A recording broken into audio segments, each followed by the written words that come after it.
कर्मों की दौलत।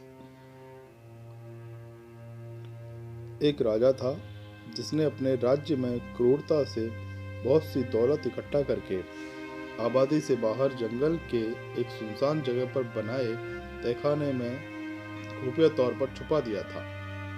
खजाने की सिर्फ दो चाबियां थी, एक चाबी राजा के पास और एक उसके एक खास मंत्री के पास थी। इन दोनों के अलावा किसी को भी उस खुफिया खजाने का राज मालूम न था।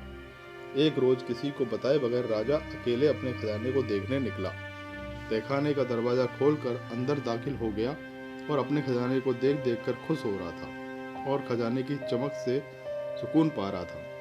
उसी वक्त मंत्री भी उस इलाके से निकला और उसने देखा कि खजाने का दरवाजा खुला है। वो हैरान हो गया। उसने ख्याल किया कि कहीं कल रात जब मैं खजाना देखने आया तब शायद खजाना का दरवाजा खुला रह गया होगा। उसने जल्दी जल्दी खजाने का दरवाजा बाहर से बंद कर दिया और वहां से चला गया। उधर खजाने को निहारने के बाद राजा जब संतुष्ट हुआ और दरवाजे के पास आया तो ये क्या, दरवाजा तो बाहर से बंद हो गया था। उसने जोर जोर से दरवाजा पीटना शुरू किया, पर वहां उसकी आवाज सुनने वाला उस जंगल में कोई न था। राजा चिल्लाता रहा, पर अफसोस कोई न आया। वो थक हार के खजाने को देखता रहा और अब राजा भूख और पानी की प्यास से बेहाल हो रहा था, पागलों सा हो गया। वो रेंगता रेंगता हीरों के संदूक के पास गया और बोला, ए दुनिया के नायाब हीरो, मुझे एक गिलास पानी दे दो। फिर मोती सोने चांदी के पास गया और बोला, ए मोती सोने के चांदी, मुझे एक वक्त का खाना दे दो। राजा को ऐसा लगा कि हीरे मोती उसे बोल रहे हों कि तेरी सारी जिंदगी की कमाई तुझे एक गिलास पानी और एक समय का खाना नहीं दे सकती। राजा भूख से बेहोश होकर गिर गया। जब राजा को होश आया तो सारे मोहरे मोती बिखेर के दीवार के पास अपना बिस्तर बनाया और उस पर लेट गया।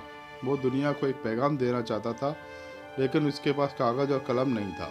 राजा ने पत्थर से अपनी उंगली फोड़ी और बहते हुए खून से दीवार पर लिख दिया। उधर मंत्री और पूरी सेना राब्ता राजा को ढूंढते रहे, पर बहुत दिनों तक राजा न मिला। तो मंत्री राजा के खजाने को देखने आया।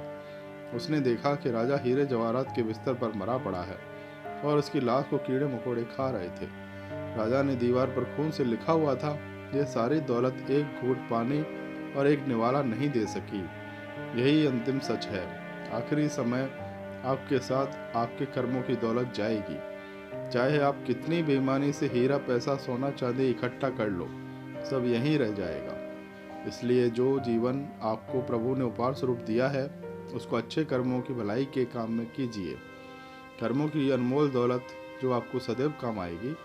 श्री कृष्ण कहते हैं, ये दुनिया कर्म फल से चलती है।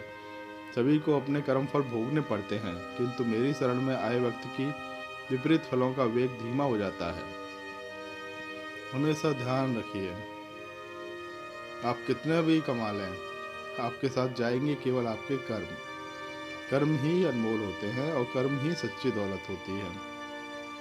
जय श्री राधे कृष्णा। जय श्री बाके बिहारी लाल की जय। जय श्री लाडली सरकार की जय हो। जय श्री राधे, जय श्री राधे, जय श्री राधे।